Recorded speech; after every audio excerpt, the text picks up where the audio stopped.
là, nous allons parler un peu de Tki'at Shofar. Alors, la Tki'at Shofar de Rosh Hashanah, c'est une obligation de la Torah. C'est marqué, hein? Yom Teruah, Zichron Teruah. Et à Rambam, il dit Gzerat HaKatuv. Ça veut dire, la Torah, elle a décrété qu'il faut sonner le shofar. Naturellement, on a donné plusieurs explications dans les autres cours. Mais ici, on dit que sonner le shofar tout le mois de Elul, comme on fait, c'est juste un minhag. Hein? Alors que Rosh Hashanah, c'est une obligation absolue. Tout le mois de Elul, c'est un minhag. Hein? Et on arrête pour faire une distinction entre le shofar que nous sommes obligés d'écouter d'après la Torah et celui qui est juste un minhag. Qu'est-ce qu'on fait? La veille de Rosh Hashanah, on ne sonne pas du tout. Pour arrêter, parce que pour dire que jusqu'à présent on a sonné, c'était juste une coutume. Mais demain, c'est obligatoire. Kedele havdil, ben tkiot reshut, les tkiot chova. Ça, c'est la réponse simple. Il y a une autre réponse qui dit, une réponse kabbalistique qui dit, kedele arvev et satan. Kedele arvev, c'est pour mélanger le Satan. Le Satan, tant qu'il nous voit sonner le shofar, il va chez le bon Dieu, il essaye de nous trouver des activités pour nous accuser, hein? Pour nous trouver des averot. Alors tant qu'on sonne le shofar, le Satan il est réveillé, il fait son devoir. Alors, mais quand le Satan il nous voit que la veille de Rosh Hashanah, on a arrêté de sonner, qu'est-ce qu'il dit? Ça y est, ça veut dire ils ont fini le processus de Teshuvah. Alors qu'est-ce qu'il fait le Satan? Il va prendre des vacances. Mais nous, qu'est-ce qu'on a fait? On l'a déjoué.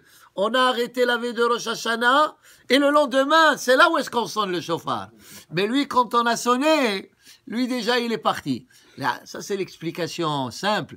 Mais le Ben Ishai, il dit, celui qui n'a pas une connaissance profonde de la Kabbalah, il ne peut pas comprendre c'est quoi cette notion, comme on a dit, pour mélanger le Satan.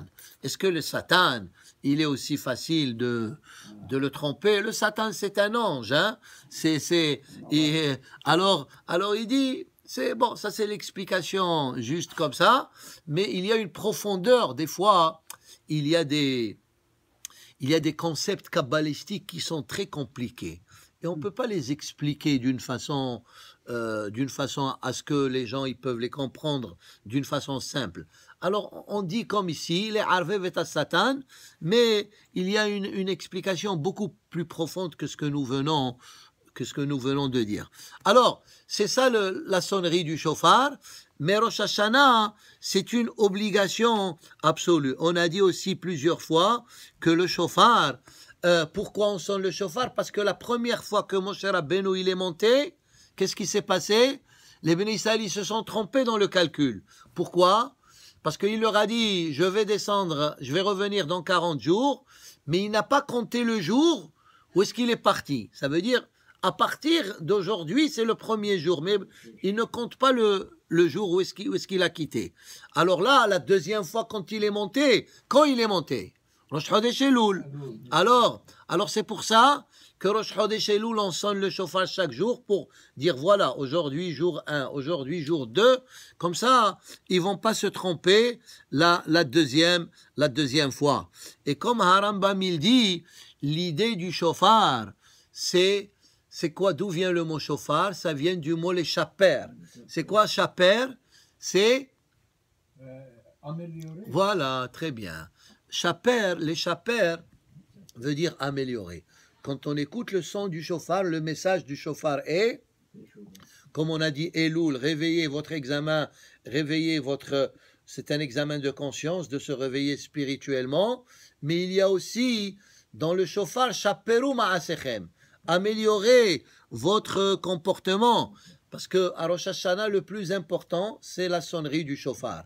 Mais le shofar en lui-même, il peut pas faire grand-chose si nous-mêmes on n'est pas branchés.